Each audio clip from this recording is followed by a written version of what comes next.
오늘부터 예수님의 십자가에 달리시기 직전까지 그 사흘간의 일정에 대해서 행적을 따라서 함께 말씀을 나누고자 합니다. 어제 예루살렘 성에 입성하신 주님께서는 월요일인 오늘은 성전에 가셔서 상인들을 내쫓으셨죠.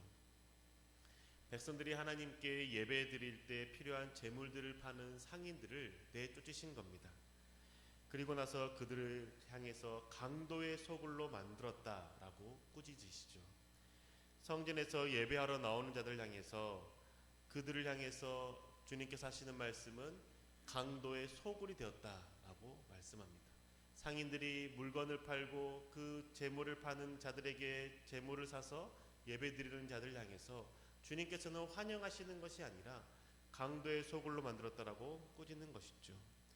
상인들을 내쫓으신 분도 주님이십니다. 재물을 파는 자를 상을 엎으신 분도 주님이십니다. 어떻게 보면 예수님께서 예배드려 나온 자들의 예배를 방해하는 것 같지만 예수님께서 그 상인들과 예배드려 나오는 자들 향해서 너희가 지금 이 성전을 더럽히고 있고 강도의 소굴로 만들고 있다라고 꾸짖는 것이죠. 이게 도대체 어떻게 된 일일까요? 주님께서 강도의 소굴이라고 꾸짖으신 이유가 무엇일까요? 왜 주님은 하나님을 예배하러 나온 백성들이 많은 성전을 강도의 소굴이 되었다라고 탄식하셨을까요? 그 이유를 알기 위해서는 예레미야 선지자가 했던 말씀을 살펴볼 필요가 있습니다. 왜냐하면 예레미야가 성전에서 설교할 때에 너희가 하나님의 성전을 도둑의 소굴로 만들었다라고 꾸짖었기 때문이죠. 예레미야 7장 11절의 말씀을 제가 새번역 성경으로 읽어드리겠습니다. 그래, 내 이름으로 불리는 이 성전이 너희의 눈에는 도둑들이 숨는 곳으로 보이느냐? 여기에서 벌어진 온갖 악을 나도 똑똑히 다 보았다. 나 주의 말이다. 아멘. 예레미야는 성전에서 설교하면서 너희가 이것을 도둑들이 숨는 소굴로 만들었다라고 꾸짖습니다. 지금 성전에 나온 사람들은 누구입니까? 예배하러 나온 자들입니다. 하나님께 나아가는 자들입니다. 그런데 그들을 향해서 너희가 하나님의 성전을 도둑들이 모이는 곳으로 만들었다라고 말하는 것이죠. 그것은 곧 예배드리러 나온 자들 향해서 너희가 도둑이다라고 말하는 것과 동일하지 않습니까? 하나님의 성전에 나온 이들은 성전의 물건을 훔치러 나온 자들이 아니었죠. 하나님께 자신의 것을 드리러 나온 사람들이었습니다. 자신의 시간과 돈을 들여서 하나님께 나아가는 자들이었는데 그들 향해서 왜 예레미야는 너희들이 강도의 소굴로 만들었다라고 꾸짖는 걸까요? 예레미야 7장 9절과 11절의 말씀을 세 번의 성경으로 다시 한번 읽어드리겠습니다. 너희는 모두 도둑질을 하고 사람을 죽이고 음행을 하고 거짓으로 맹세를 하고 바알에게 분향을 하고 너희가 알지 못하는 다른 신들을 섬긴다. 너희는 이처럼 내가 미워하는 일만 저지르고서도 내 이름으로 불리는 이 성전으로 들어와서 내 앞에 서서 우리는 안전하다 하고 말한다. 너희는 그런 역겨운 모든 일들을 또 되풀이하고 싶어서 그렇게 말한다. 성전에 나오는 백성들이 성전의 물건을 훔치기 때문에 도둑의 소굴로 만들었다 말씀하시는 것이 아닙니다. 너희가 지금 삶의 자리에서 도둑질하고 사람을 죽이고 음행을 행하면서 거짓으로 내 앞에 와서 맹세를 한다라고 꾸짖는 것이죠. 그들이 거짓으로 하는 맹세가 무엇입니까? 하나님께 나와서 하나님 앞에 자신이 지은 죄를 회개하고 속죄의 제물을 드립니다. 그리고 나서 그들이 말하기는 이제 우리는 안전해졌다라고 말하면서 또다시 세상에 나아가서 도둑질하고 음행하고 간음하고 하는 행위들을 반복한다라고 말하는 것이죠. 예레미야가 지금 이들을 꾸짖는 이유는 너희가 지금 이곳에 와서 속죄 제물을 드리고 너의 죄를 회개하면서 하나님 앞에 나아가는 그 목적과 이유가 또다시 너희들이 하고 싶은 그 악한 행실을 하기 위함이 아니냐라고 꾸짖는 겁니다. 이게 무슨 말입니까? 한 주간에 죄를 지으면 하나님 앞에서 징계를 받을 것에 대한 두려움 때문에 예배당에 나와서 자신이 지은 죄를 용서해달라고 속죄 제물을 바치는 것이죠. 그리고 나면 깨끗해졌기 때문에 그 죄 사함을 받았기 때문에 다시 세상에 나아가서 징계받기 전까지 자신이 원하는 욕심을 따라 살아갈 수 있다라고 생각했던 겁니다. 그러니 그들이 성전에 와서 하나님께 예물을 드리고 이제 우리는 안전하다라고 말하는 것이죠. 그런 모습을 보면서 예레미야가 또다시 되풀이하고 싶어서 너희는 그런 행위를 한다라고 꾸짖는 겁니다. 자신의 욕심을 채우기 위해서 성전에 나오는 모습이 도둑이라고 책망한 것이죠. 자신들의 그 죄악에 대해서 벗어나서 다시 새로운 삶을 살고자 하는 마음 자체가 없는 겁니다. 그냥 징계를 받지 않으면 그것이 다행이고, 그 징계를 받지 않기 위해서 하나님께 나의 재물을 바치는 것으로 자신은 괜찮다라고 여기는 것이죠. 다른 사람들을 해하는 것, 다른 사람들에게 그것을 빼앗는 것, 다른 사람들을 상하게 하는 것 괜찮다고 여긴 겁니다. 왜냐? 자신의 욕심을 채울 수 있기 때문인 겁니다. 그리고 하나님 앞에 징계받기 전에 회개하면 된다라고 여긴 것이죠. 자신만의 이익만을 위해 살아가는 그 모습이 도둑이라고 꾸짖는 겁니다. 강도들은 다른 사람이 겪게 될 상황, 아픔, 그것을 전혀 생각하지 않죠. 강도들은 상대방이 다치더라도 자신의 욕심을 채우면 목적을 달성했다라고 여기기 때문입니다. 지금 이 태도로 성전에 나온 자들을 예레미야가 꾸짖었는데 예수님도 동일하게 지금 꾸짖고 있는 겁니다. 왜 그럴까요? 성전 안에, 지금 성전 뜰에는 물건을 파는 상인들만 있는 것이 아닙니다. 재물을 파는 상인들만 있는 것이 아니라 다리 저는 자, 병든 자도 있었습니다. 그게 마태복음 21장 14절에 나와 있죠. 마태복음 21장 14절에 보면 맹인과 저는 자들이 성전에서 예수께 나오매 고쳐주시니, 성전 뜰에 있는 맹인과 그리고 저는 자들입니다. 유대인들에게 있어서 이들은 죄인이고 부정한 자들이죠. 이런 사람들이 있을 때 유대인들은 그들에게 다가가지 않습니다. 왜냐? 자신이 지금 하나님 앞에 예배드려 나왔는데 그런 병든 자들, 죄인의 값을, 죄의 값을 받고 있는 그들과 가까이 하게 되면 내가 부정타게 되고 내가 정결해지지 않기 때문에 하나님께 예배드릴 수 없다고 여기기 때문입니다.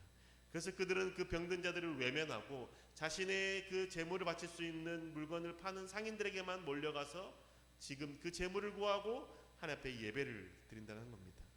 성전들 한쪽에서는 병든 자들이 외로이 있고 그들에게 구걸하지만 다가가지 않습니다.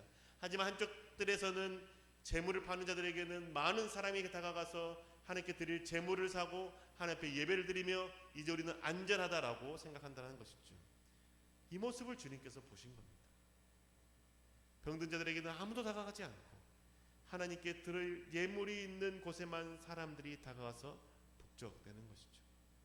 그걸 보시고 주님께서 그들을 다 쫓아내버리십니다. 21장 12절의 말씀이었죠. 예수께서 성전에 들어가서 성전 안에서 매매하는 모든 사람들을 내쫓으시며 돈 바꾸는 사람들의 상과 비둘기 파는 사람들의 의자를 둘러 엎으시고, 주님은 성전뜰에서 재물을 파는 사람뿐만 아니라 사는 사람들도 내쫓으셨습니다. 그 이유가 무엇일까요? 내 옆에 도움이 필요한 자들에 대해서는 눈길 한번 주지 않고 돌보지 않고 자신의 그 죄에 대해서 회개하고 똑같이 또 죄를 짓기 위해서 나아가는 그들의 모습이 잘못되었다고 가르치는 것이죠. 백성들의 도움을 외면하고 자신의 욕심만을 채우기 위해서 예배드린 자들의 그 태도에 대해서 주님께서는 꾸짖는 겁니다. 그리고 나서 주님께서는 어떻게 하셨습니까? 아까 읽었던 말씀처럼 병든 자들에게 가서 그들의 병을 치료해 주시고 고쳐주셨죠. 참된 예배가 무엇인지 보여주시고 가르쳐 주시는 겁니다. 내 욕심을 위해서 주님을 예배하고 섬기는 것이 아니라 나보다 낮은 자를 사랑하고 섬기는 것, 그게 예배드리러 나온 자의 모습이라는 것을 주님께서는 보여주신 것이죠. 예배를 드린다는 것은 성전에 나와서 예물을 드리는 것만이 예배가 아니라는 것을 알려드리는 겁니다. 삶의 자리에서 네가 상대방의 아픔을 보고 그들을 향해서 다가가며 그들을 위로하며 그들을 함께하며 그들의 고통을 나누는지에 대해서 주님께서는 묻고 계신다는 겁니다.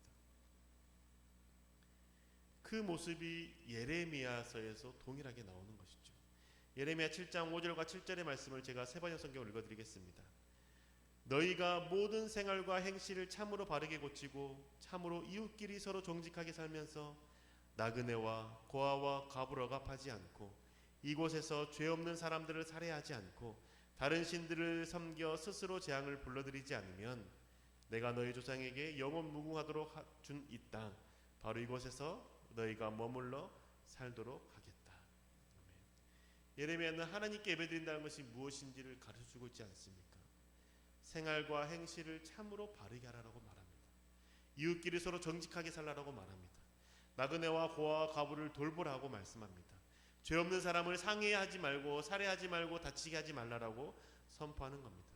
지금 주님은 예레미야가 가르쳤던 그 말씀을 그대로 성경에서 보여주고 계시는 것이죠.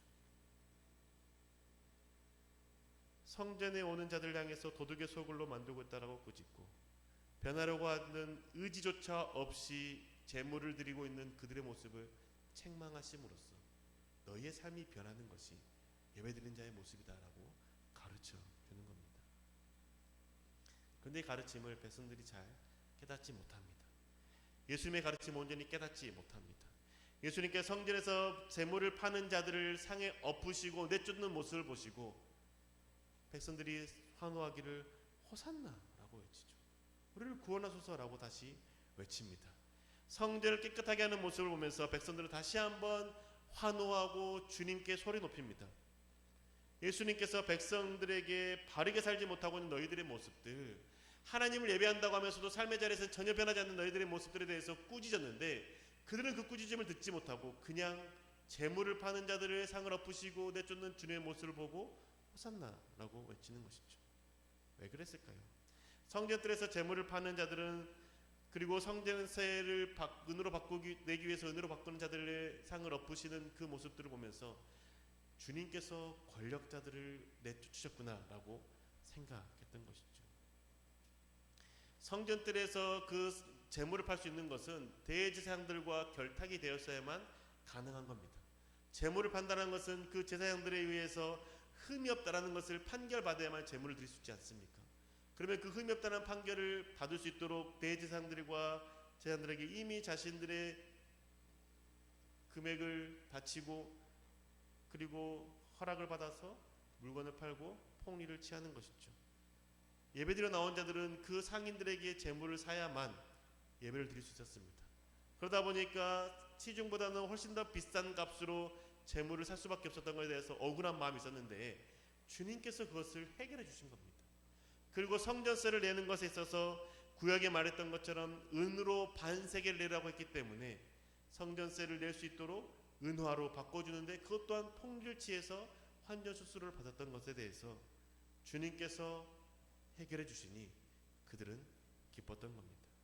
통쾌했던 것이죠. 그래서 거기 있는 사람들이 다 주님 우리 구원하소서라고 외치면서 환호했던 겁니다. 이들은 예수님께 지금 꾸짖는 그 말씀들, 너희가 이곳을 강도의 소굴로 만들고 있다라고 하는 그 말씀들에 대해서 자신들을 향해서 하는 말씀이라고 생각하지 않았던 겁니다. 하나님 앞에 예배드리러 나오는 자신들은 그냥 그 예배드리는 것을 조금 더 싼 값에 조금 더 합리적인 값에 예배드릴 수 있도록 만들어줬다라고 주님은 생각하고 그것을 환호했던 것이죠. 그런데 주님은 그것을 의미한 것이 아니라 너희의 삶이 예배드리기 전에 보였던 그 모습들이 진정 나와서 예배드릴 때 회개하니 돌이키니 지금 너희들은 강도의 소굴로 만들고 있지 않니? 라고 꾸짖었는데 그들은 그것을 듣지 못하고 깨닫지 못한 것이죠. 그 강도의 소굴이라는 그 꾸짖음은 자신들을 향한 꾸짖음이 아니라 환전상들 그리고 재물을 파는 상인들에게 꾸짖는 말씀이라고만 생각했던 것이죠. 저와 여러분의 모습이 이와 같진 않습니까? 하나님께서 나의 모습을 책망하시고 변화를 요구하시는데 하나님의 책망을 듣지 못하고 계시진 않습니까? 나를 향한 책망이라고 생각하지 않고 있지 않습니까? 나는 예배를 드리는 마음과 태도가 욕심을 쫓는 것이 아니라 온전한 마음으로 예배를 드린다라고만 생각하고 계십니까? 그러면서 하나님께서 하시는 그 말씀은 내가 듣는 말씀이 아니라 저 사람이 들어야 되는 말씀이라고 혹시 생각하고 계시지 않습니까? 그렇다면 나는 여전히 하나님 앞에서 어리석은 욕심을 가진 자로서 예배드리고 있는 것을 스스로 자백하는 겁니다. 하나님은 항상 나에게 말씀하시죠. 하나님은 항상 나에게 책망하십니다. 하나님은 항상 나의 삶이 변화되기를 원하십니다. 그렇기 때문에 나를 책망하시고 나를 꾸짖으시는 것은 나를 변화시키시기 위한 하나님의 사랑이라는 것을 우리는 생각해야 한다는 것이죠. 하나님의 말씀을 읽을 때, 하나님의 말씀을 들을 때 그 말씀이 나를 향해서 오는 말씀이라고 고백할 때 하나님이 내게 불편하더라도 나를 변화시키시고자 말씀을 통해서 설교를 통해서 그 성경 구절을 통해서 나에게 말씀하시는 것을 깨달을 때 비로소 나의 삶이 변화될 수 있다는 겁니다. 하나님 앞에 나와 예배드릴 때 그냥 말씀을 듣고 돌아감으로 삶의 모습에서 전혀 변하려고 하지 않는다라면 우리는 그것을 그냥 신앙생활이 아니라 종교활동을 하고 있는 것에 불과한 것이죠. 우리는 살아계신 하나님을 믿는 자들 아니지 않습니까? 우리를 사랑하셔서 이 땅 가운데 오셔서 십자가 달려 죽으심으로 우리의 삶에 새 사람을 있게 하신 주님을 믿는 자들이지 않습니까? 그렇다면 주 앞에 나와 예배드린다면 하나님께 나에게 하시는 말씀을 듣고 그 말씀을 따라서 내가 변화되어야 될 모습들에 대해 생각하고 그 삶을 따라 살아가는 것이 하나님의 앞에 나와 참된 예배를 드리는 자의 모습이라는 것이죠.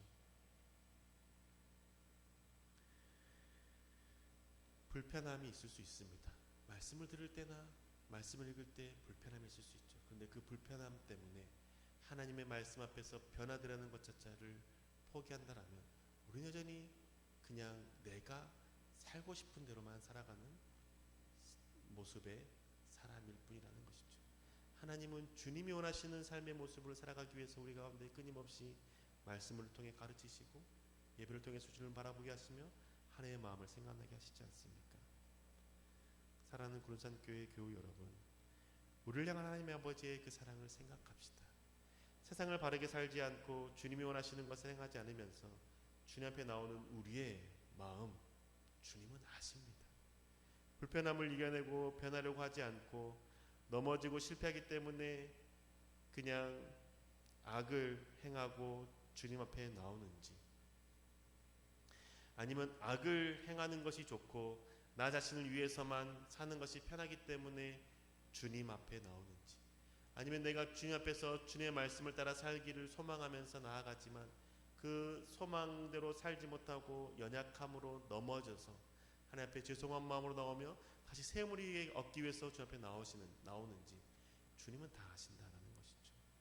나의 마음에 변화를 소망하는 마음이 있는지, 그게 불가능하다고 생각하면서 그냥 주저앉고 그냥 내 마음의 위로만 얻기 위해서 이곳에 나오는지 주님은 다 아신다는 겁니다. 주님은 하나님의 백성, 하나님의 자녀로서의 삶을 살아가기를 결단하며 나오는 자들의 예배를 받으신다는 것이죠. 그냥 하나님 앞에 징계를 받고 싶지 않는 마음 때문에 나오는 그 마음을 주님은 강도의 마음이라고 말씀하십니다.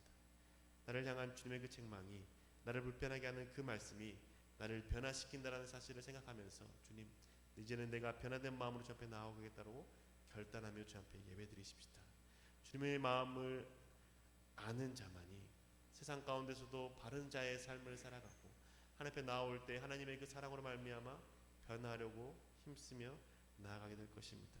그렇지 않으면 우리는 모두 다 강도요, 하나님의 것을 그냥 빼앗으려고 하는 어리석은 자가 될 것이기 때문입니다.